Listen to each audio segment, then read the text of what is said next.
O dulce și duioasă mamă, adesea încerc să te alin, când văd că te cuprinde o teamă și-n jurul tău există chin. Te văd cu ochii plini de lacrimi, cu gândul fredon prin veac, și mă gândesc la câte patimi n-ai reușit să ai un leac.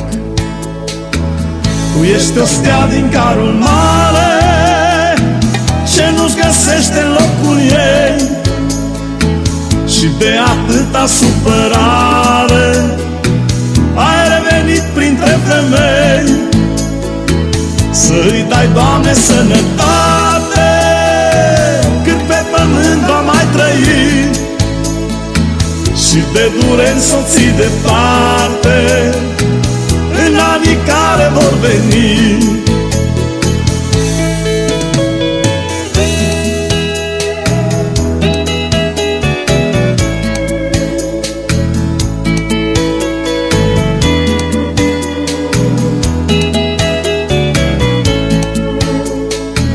Te văd mereu pierzând putere, încet, încet le pierzi pe toate.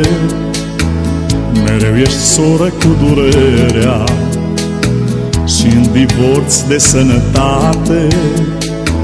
Deși n-aș vrea să știu ce crezi când te zăresc atât de tristă, mă tem că mâine o să pierzi ce astăzi încă mai există.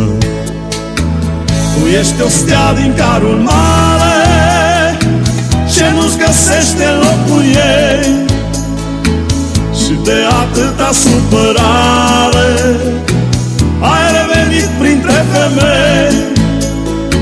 Să-i dai, Doamne, sănătate, cât pe pământ va mai trăi, și de dureri să o ții departe